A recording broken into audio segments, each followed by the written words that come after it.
A gente vive aqui numa região de conflito. Quão importante é essa atividade deles? A importância que eles têm para exercer a sustentabilidade? Ou seja, é o modo de vida das quebradeiras de coco que é responsável pela conservação do ambiente. O babaçu na vida das mulheres é de grande importância, porque ela traz na vida grandes lembranças. O babaçu, quando produz, ele oferece vários alimentos, não é só azeite, mas o mesocarpo, o artesanato, o azeite para temperar o frango, o meu feijão, o peixe frito. Esse é o babaçu, que quando o vento bate na palha, balança para lá e para cá, e ela diz, não vão me derrubar. Mas hoje ela se encontra ameaçada, pois os grandes projetos estão aí para lhe devorar. E muitos não sabem o seu valor, pegam um veneno e começam a lhe matar. Muito se diz, se aproveita das leis que é implantada, que pode derrubar até 30% do babaçu da sua área. Se esse ano derruba 30%, o ano que vem derruba mais 30%, e no futuro o babaçu vai ficar só na história e a solidão de quem quer lhe valorizar. Ei, não derriba essas palmeiras. Ei, não devora os palmeirais. Você já sabe que não pode derribar, precisamos preservar a riqueza natural. O coco é pobre, grande riqueza, é obra da natureza, ninguém vai dizer que não. Porque as palhas servem para cobrir as casas e já dá para ajudar a maior população. Ei, não derriba essas palmeiras. A situação dessas pessoas hoje ela é bastante complexa, né? Porque elas moram no entorno de um espaço que foi decretado para elas, né? O acesso ao babaçu está cada dia mais limitado, porque há um interesse muito grande dos proprietários em não aceitar o trabalho de gestão da Resex e da preservação do babaçu. Eles acabam ou matando a palmeira com veneno, ou colocando fogo, ou impedindo a entrada da quebradeira de coco através do uso de cerca elétrica nas propriedades, e isso atrapalha muito. E tinha muita violência na questão do babaçu, porque o babaçu era proibido, né? Os fazendeiros não deixavam a gente quebrar coco lá nas terras deles, porque diz que o casco do coco, né, que é a gente chama casca, furava o casco do gado e criava doença, né, no casco do gado. E por isso eles proibiam a gente da gente não entrar dentro do babaçual para quebrar os cocos. E aí, essas famílias que têm como ponto de referência para a sobrevivência o uso do babaçu, acabam passando por sérias dificuldades, né? Porque é difícil o acesso ao coco. Hoje em dia eles não aceitam, os proprietários não aceitam mais que se quebre o coco dentro da propriedade, alegando uma série de coisas, inclusive problemas com porteira, com casco de gado machucado com casca de coco babaçu. E era um sofrimento, tinha fazendeiro que chegava a estrupar as companheiras, né? Nós tivemos um exemplo lá no município de Buriti, e que estrupou a companheira que estava quebrando coco. Como que eles conseguem, na prática, entender a importância dessas comunidades, que muitas vezes elas são habitualmente marginalizadas no âmbito da sociedade, colocadas como coisas menores. Hora que a gente conseguiu expor o babaçu no mundo, sim, no Brasil e no mundo. O mundo inteiro fala hoje do babaçu por causa dessa luta. E por causa dessa luta criamos um movimento interestadual. Os 4 estados do Piauí, Maranhão, Tocantins e Pará. Para mim, toda a minha luta junto com a das companheiras, todas nós companheiras, nenhum passo foi perdido. Nós comprávamos todas as coisas que precisava para casa, sempre nós dava conta. Minha mãe era muito trabalhadora. Aí a gente trabalhava, não faltava nada em casa não, nós se virava nos 30.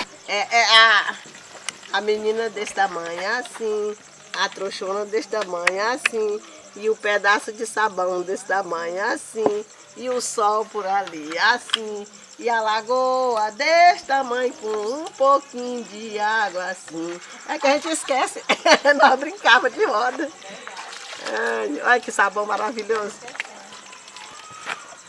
E a lagoa desse tamanho com um pouquinho de água assim.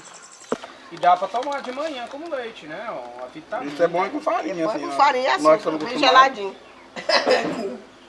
Nossa, Aí esse, farinha, aí açúcar, esse aqui que sobra, ó. Esse aqui que sobra, o que, que nós faz com ele? Coloca para galinha. Eu acredito que quebrando coco, se a gente realmente se dedicar, o babaçu, gente, ele dá tudo pra gente. O babaçu dá a casa pra gente morar, porque com a palha a gente cobre a casa e é uma delícia morar debaixo de uma casa coberta de palha. A gente tá esquecendo essas origens, né? Com a palha você pode fazer os artesanatos, desde a vassoura, desde o palito para despalitar os dentes, sabe? Dá de fazer várias coisas, dá de fazer tanta coisa. E o artesanato, trabalhar com o artesanato do babaçu. O artesanato do babaçu, eu não sei se você já fez alguma peça do babaçu, mas é fantástico porque você faz terapia. Ao mesmo tempo que você está trabalhando com babaçu, é como se você estivesse fazendo uma terapia. E é gratificante, como ser humano, você pegar um coco, uma amêndoa, você cortar ela, você beneficiar ela e você passar por um processo, saber que você passou aquela matéria-prima por um processo e criou alguma coisa, né? Às vezes você olha assim, por exemplo, um mensageiro do vento desse aqui. Sim. A olhos nus você acredita que é uma coisa bem simples de fazer, mas não é. É um material duro. Ele desafia Ele você. desafia.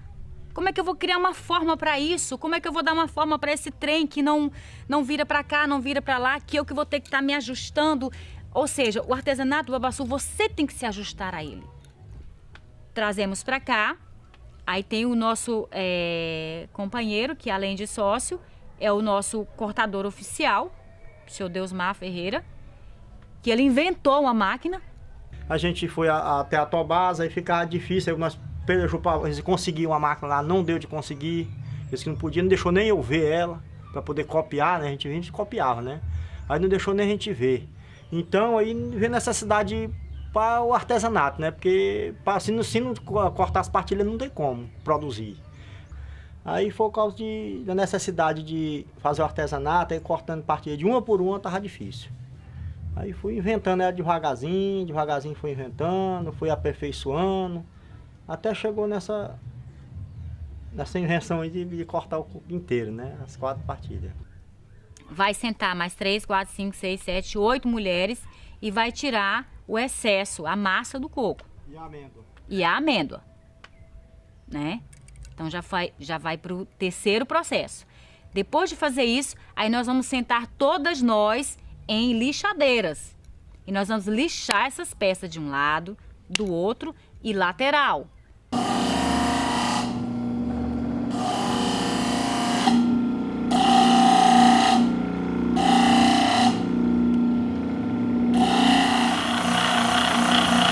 Depois disso aí, entendeu? Que ela vai estar toda lixadinha, bonitinha. Aí nós vamos limpar por dentro com aquela Dremel. É uma Dremel, uma máquina que a gente tem. E a gente vai limpar por dentro aqui, ó. Tirar todo o excesso, deixar tudo lisinho. Limpou por dentro, beleza. Aí nós vamos polir. Vamos para uma outra lixadeira e vamos polir essas pastilhas, tá? Vamos polir. O que a gente chama de pastilhas é isso aqui, né?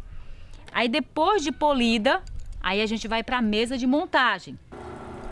Cada equipe tem a sua linha de produção. Por exemplo, quem trabalha com o mensageiro já vai selecionar as peças que dá para fazer o mensageiro. A outra vai selecionar para a cesta, a outra vai selecionar para o chaveiro, a outra já é para a semijoia, a outra já é para o descanso de panela, jogo americano, para o suplá e assim sucessivamente. O artesanato do babaçu, ele é um pouco mágico. Ele é muito interessante. E eu sempre ajudei as pessoas. Dentro da minha juventude, da minha meninice, eu sempre tive dó de gente mais fraca, mais pobre. E caçava qualquer jeito, não era dano, que era meu, porque meu pai também era lavrador. Mas era caçando jeito da gente a melhorar da situação de vida.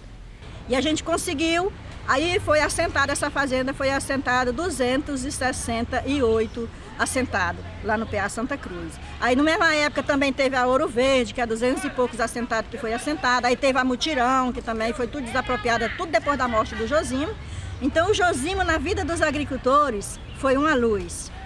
Falar do Josimo é uma coisa assim muito forte, porque antes do Josimo parece que eu nem vivia, eu só passava pela vida.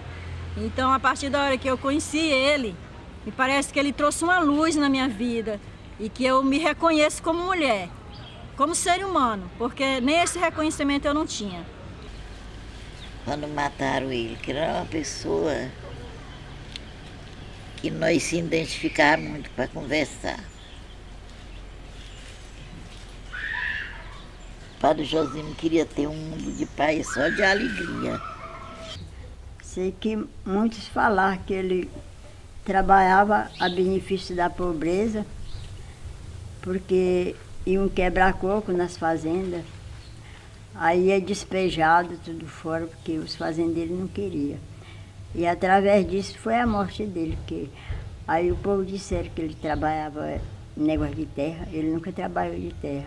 Ele mostrava os direitos que tinha e ajudava os povos que tinham as barracas que queimavam e ficavam as crianças, ficava a família tudo despejada.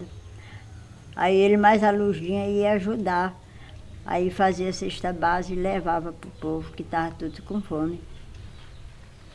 Aqui sempre tem situação de violência contra as quebradeiras de coco, contra a gestão da reserva, contra as lideranças, né, da associação, do sindicato.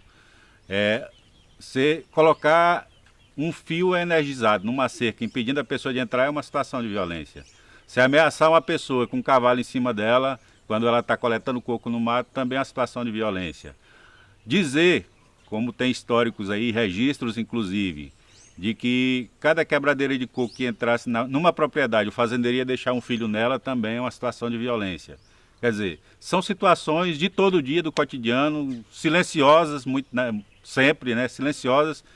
Quando a dona Raimunda estava mais nova, lá em São Miguel, a gente conseguiu até uma pequena indústria, né, para tirar o azeite. Só que aí é o grande comendo o pequeno. Aqui tem a Tobasa, que é uma empresa que compra babaçu na região. E a gente tinha a associação que também comprava os cocos da nossas sócias, das nossas quebradeiras, né, nós, né? Vendia para a associação. Só que aí a Tobasa tinha mais dinheiro, ia lá e comprava mais caro o quilo. Aí foi quebrando a associação, porque é uma estratégia que ele usa, né? Aí quebrou a associação, assim, nesse modo de comprar o produto das próprias quebradeiras. Eu pretendo que essa entrevista que eu esteja dando para vocês aqui seja uma maneira que alguém tenha compaixão de me ajudar ainda a fazer esse memorial e também o viveiro de muda, porque se eu morrer e esse memorial estiver pronto e o viveiro de muda estiver funcionando, olha, não tem mais coisa melhor do que eu levo na vida. É como se eu morresse antes de criar o MIC-CB, ou antes de criar a federação, ou antes de criar o sindicato, para mim saber que está deixando uma coisa aí para o povo. Assim, o que me move é ver que, apesar da idade dessas mulheres, há ainda uma esperança delas em ver esse espaço aqui à disposição delas para continuar fazendo o trabalho que elas sempre fizeram a vida toda. Se você conversar com a quebradeira de coco, todas elas, indistintamente, vão dizer: eu comecei a quebrar coco com 5 anos de idade. Então tem quebradeira de coco com 70 anos de idade que continua quebrando coco até hoje. Isso acaba motivando a gente a pelo menos contribuir para que isso se mantenha, né? Para que essa chama não se apague e as pessoas continuem pelo menos com essa esperança de que um dia elas terão um espaço para praticar o extrativismo de uma forma mais ampla e restrita e sem nenhum medo, sem nenhuma violência em redor delas. Mas hoje as mulheres, elas tiram o azeite do babaçu, elas têm associação regional e interestadual também, que é dos 3 estados, Piauí, o Pará, o Maranhão e o Tocantins, né, que essa associação representa. Cara, o principal ensinamento que eu tive aqui com as quebradeiras de coco, de um modo geral, que são muitos, né? São coisas miúdas que fazem um enriquecimento do aprendizado, mas o principal aprendizado que eu tive, assim, em loco, foi que de fato são essas comunidades, que no Brasil a gente tem extrativistas de um modo geral, quilombolas, ribeirinhos, mas eu pude ver aqui em loco que de fato a conservação ambiental é feita por esses povos, né? Porque eles vivem do babaçu. A gente está no bioma cerrado, né, com uma influência muito grande de mata de cocal, né? Você vê que tem muito babaçu e a importância delas é porque o trabalho da quebradeira de coco ele contribui com a manutenção e preservação desse bioma. Em função de quê? De que ela vive exatamente disso. A palmeira de babaçu é a fonte de renda da quebradeira de coco. A gente já teve, né, quando o Lula, em 94, o Lula veio e entrou lá nessa fábricazinha de babaçu, lá em São Miguel. E quando ele assumiu, as mulheres, inclusive foi, nessa época as mulheres teve a lei do babaçu livre, né, que tem hoje em nível nacional a lei do babaçu livre, que conseguiram, e vários benefícios, inclusive para ela ser reconhecida como trabalhadora rural que tem o direito de aposentar. Pois é, o nosso ponto fundamental, o X da questão aqui é a regularização fundiária, que seria a indenização dessas terras, né, passar essas terras para o poder do governo, né, para o ICMBio, e aí o ICMBio disponibilizá-las através de um contrato de concessão de direito de uso para as quebradeiras de coco. Esse é o X da questão, essa é a nossa luta, esse é o nosso trabalho, que infelizmente ainda está bem distante de ser aquilo que a gente espera. Então, a lei do babaçu livre é como eu falei, né? As mulheres não podiam entrar, era impedida pelos fazendeiros de pegar o coco, de quebrar o coco. Aí, a partir da hora do babaçu livre, ela pode pegar esse coco. Se o fazendeiro não aceitar ela quebrar lá dentro, mas ela pode retirar e quebrar na beirada da cerca. Há um dizer deles aqui, das próprias quebradeiras de coco, que a palmeira de babaçu para eles é pai e mãe.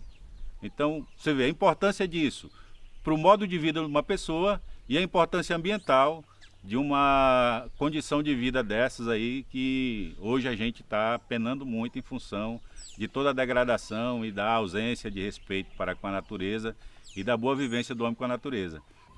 Os holofotes foram todos para o capim dourado. Merecido? Sim, porque é um artesanato extremamente fantástico, isso aí eu não vou dizer que não. Mas eu acho que devia começar por aí, dividindo os holofotes. A quebradeira de coco, ela mantém essa relação. É uma relação de mulher, né? Palmeira, quebradeira de coco, preservação da natureza, é uma coisa bem interessante, bem bacana de se vivenciar e de se trabalhar. A gente às vezes vê assim, mas é diferente do que eu pensava, isso aí não é sustentabilidade, né? Então assim, pra mim, foi um momento assim, momentos, experiências de conviver, de ir lá, de ouvir narrativas dos extrativistas, de ouvir as experiências de vida deles, e através disso eu pude perceber quão importante é essa atividade deles, a importância que eles têm para exercer a sustentabilidade, para praticar a sustentabilidade. Então, assim, foi um aprendizado muito grande mesmo. Esse documentário aqui que eu estou fazendo tem que ser mostrado para o mundo inteiro, para que todo mundo veja que o babaçu não é uma coisa jogada, não. Que o babaçu não pode ser desmatado, porque o babaçu, além dele trazer um oxigênio perfeito para a gente, ele é a renda principal da família dos pobres. Que a palmeira não se perde nada. O nosso povo é pobre, porém na luta é nobre. Eu quero ver esse povo bem feliz lá dentro de São Luís, dando um grito de animar. Eu quero ver a força da união, gritando para os tubarão, para o coco libertar. Vamos organizar, vamos organizar. O nosso povo é pobre, porém na luta é nobre. Domingo você quer da Baixada chamar a companheirada e vamos juntos caminhar. Ô Doro, você de Araguaína, chama essas meninas e dá um grito de animar. Ou vamos organizar, ou vamos organizar. Eu quero ver esse povo bem feliz lá dentro de São Luís.